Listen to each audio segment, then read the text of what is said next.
Hi, my name is Nayang, and I bet you haven't experienced freedom like this. When I first came to the University of Michigan, I only knew 1.5 people, so I really seized this chance, this new beginning to reinvent myself to be the person that I always wanted to be.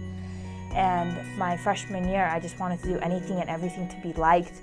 When I was growing up, I wasn't necessarily ostracized or outcast in society, but I was never the girl that everyone wanted to be friends with or the girl that all the guys wanted to date.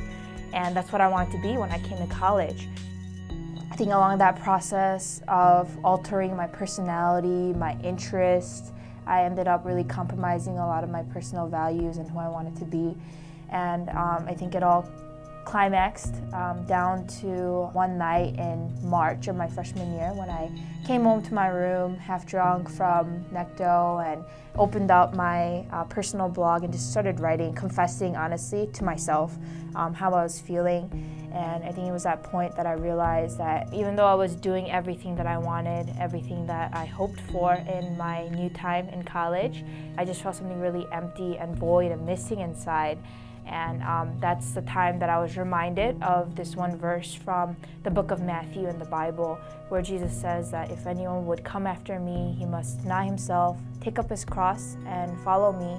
For whoever wants to save his life will lose it, but whoever loses his life for me will find it.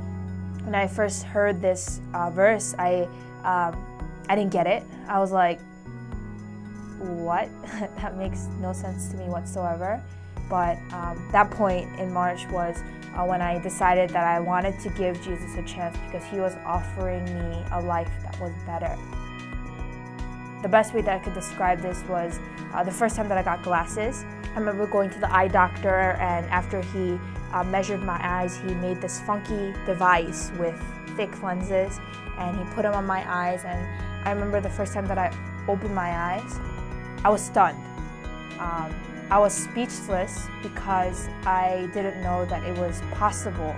It was humanly possible to see the world any clearer than what I had been seeing it before without my glasses. I thought it was just a given that when you go a further distance, then some things just get blurrier and there's just no better way. And I think even with my life, there were some things that were not ideal, were not perfect, but I thought that's just the way that it's gotta be. And yeah, now, several years later, after getting my first pair of glasses, I can never go back to my old life of living in blurriness, living without this focus. And I think that's the effect that Jesus has had on my life. It was immensely freeing for me in being myself in this world and knowing that I could just be myself in front of God as well. I praise God for inviting me into this new life and giving me a hope that's greater than myself. Have you experienced that?